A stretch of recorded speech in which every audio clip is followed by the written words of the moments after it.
E ainda falando sobre a relação entre Brasil e China, em meio à polêmica envolvendo a negociação de insumos para a produção da vacina contra a Covid-19, como acompanhamos agora há pouco, o ministro da Saúde, Eduardo Pazuello, negou problemas diplomáticos, mas o fato é que os últimos meses foram marcados por polêmicas envolvendo o governo brasileiro e a China.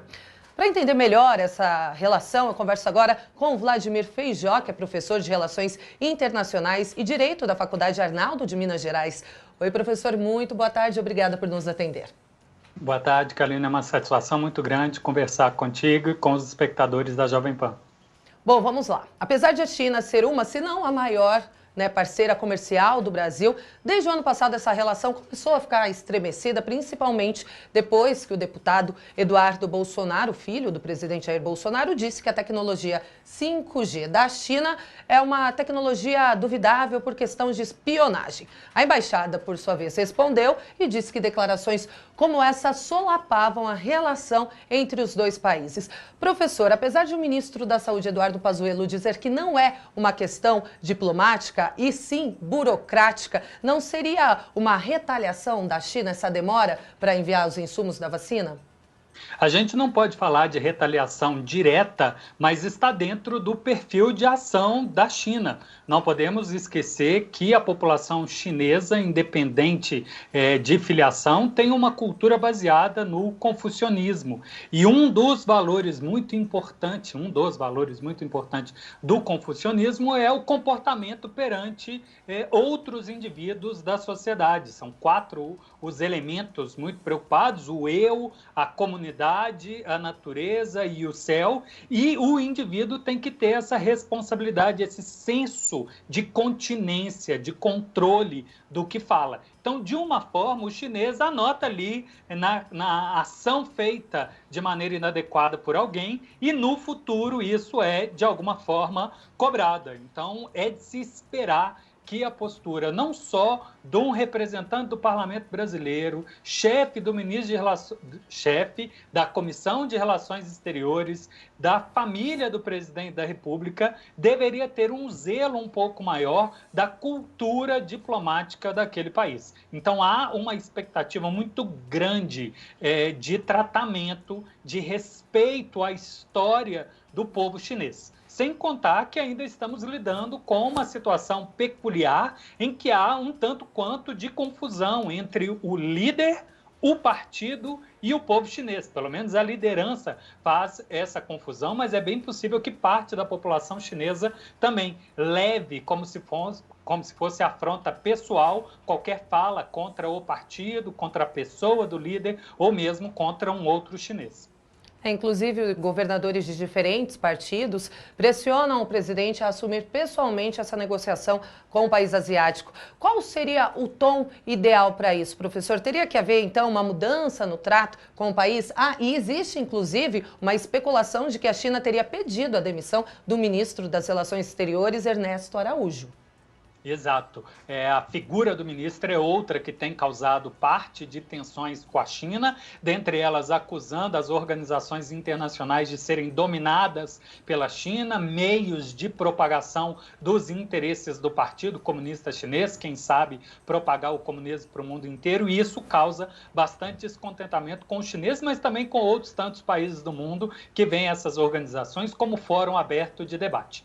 Bem, essa teoria ou essa visão de mundo que existiria aí uma elite conspirando contra o interesse nacional e que os chineses estariam na liderança, coloca ele como um intermediário difícil para uma situação de emergência, para uma situação de crise em que a confiança perante ele, ou com ele, na liderança do Brasil, não seria muito adequada para assuntos sérios ou assuntos céleres. A substituição de quem intermediar, o presidente da República ou quem sabe o vice-presidente da República, que é o encabeçado, inclusive, por força de lei brasileira do encaminhamento da parceria e estratégia Brasil-China, tem uma outra lei que também coloca o vice-presidente sobre a responsabilidade de parceria e estratégia com a Rússia, talvez seja uma ferramenta já pronta e rápida de ser acionada. Mas, se o presidente da República acredita que tem boa relação e que ela é melhor do que a do ministro de Relações Exteriores, talvez essa seja, de fato, uma alternativa. Mas é necessário começar com uma espécie de pedido de clemência, um pedido de desculpa, cumprir muito à risca com rituais. O presidente tem que estudar qual é o protocolo para não derrapar e mostrar que a parceria de fato é duradoura, que o Brasil quer uma lealdade recíproca, tanto espera da China como também está comprometido a respeitar essa parceria duradoura. Mas será, professor, que existe essa perspectiva de um pedido de desculpas por parte do governo brasileiro, vide todo o perfil que já vem agindo aí ao longo desse mandato? O pedido de desculpa não precisa ser necessariamente pelos atos e falas feitas, mas pedir de desculpa, assumir, olha, coloquei uma pessoa que não estava bem preparada para realizar esse diálogo. Então, estou eu assumindo e no futuro eu vou lidar com essa situação do passado. Não é, como eu disse, uma desculpa pessoal, desculpa ao partido, mas pelo menos pondo uma espécie de panos quentes, resfriando a situação, mostrando essa continência que eu comentei para você, sabendo que eles esperam uma espécie de deferência, uma espécie de respeito que começa com a escolha das palavras e a escolha do protocolo. Ainda sobre a China, professor, mas em relação aos Estados Unidos, o ex-presidente Donald Trump é declaradamente crítico, se refere à China sempre de forma pejorativa. Com o atual presidente Joe Biden, que inclusive assumiu ontem o cargo, essa relação deve ser menos tensa? Não, imagino que não. Primeiro porque nós temos uma situação muito tensa no norte do país, com uma população minoritária chinesa, que o mundo inteiro tem contestado a China. Em segundo lugar, a China está muito compromissada em não passar as vergonhas que ela considera que passou na Guerra do Ópio do século XIX. Então, ela está afoita em ser reconhecida como soberana, em ter distante do território dela qualquer armada de outro país, e isso tem levado ela a avançar sobre o oceano, né, até uma marinha de águas profundas, e com isso evitar eventual ataque ao território nacional, e mesmo a aproximação de porta-aviões americanos que conduziram um grande exercício militar em 2007 em defesa de Taiwan. Isso tem um ressentimento chinês muito grande. Então a relação vai ser tensa.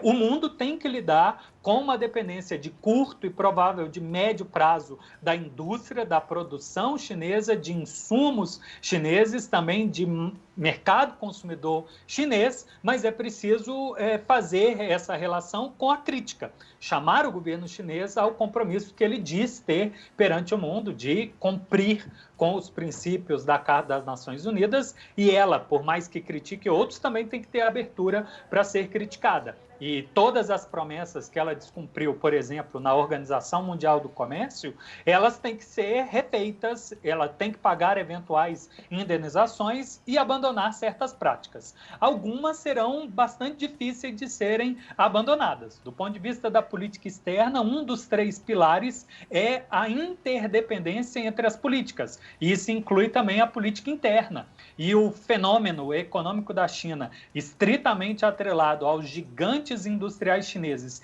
que são inclusive estatais, faz com que certos compromissos da ordem internacional estejam muito amarrados à ordem interna. E com o Brasil, professor, como que deve ser a relação Estados Unidos e Brasil? Eles devem ter uma atitude, um comportamento mais rígido em relação ao agronegócio, ao meio ambiente, desmatamento?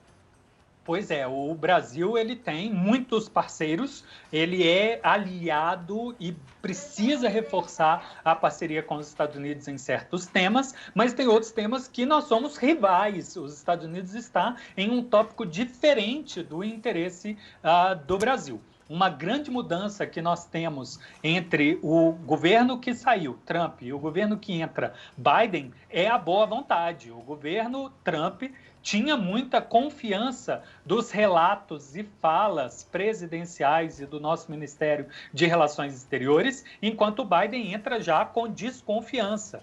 Ele, no discurso de posse, ter citado que se reuniu por telefone com o Jimmy Carter é um tanto quanto preocupante para nossas relações exteriores. É mais ou menos o que aconteceu. Jimmy Carter, à época, entra substituindo um presidente que era um tanto quanto tolerante com o que acontecia no Brasil, e o Jimmy Carter não. Ele, inclusive, propagou tudo aquilo que ele considerava violações de direitos humanos no Brasil, abusos, avanço contra a população indígena, e se aliou a entidades internas e internacionais para produzir relatórios paralelos àqueles que o governo apresenta. Então, imagino que o Biden não deve se deixar levar apenas pela carta de boa vontade do presidente da República, apenas pelas falas do ministro de Meio Ambiente e da ministra de Agricultura. Ele deve procurar relatórios paralelos, uma vez que já existem, inclusive, muitas denúncias ou críticas que chegaram à OEA de conivência com criminosos, de liberação de multa, isenções, tudo que estaria contrário ao compromisso do meio ambiente e outras regras também que o Brasil tem compromisso juntamente dos Estados Unidos. Bom, conversamos com Vladimir Feijó, que é professor de Relações Internacionais e Direito da Faculdade Arnaldo de Minas Gerais. Mais uma vez, professor, obrigada por nos atender. Ótima tarde para o senhor. Eu que agradeço, Kalinda. Bom trabalho.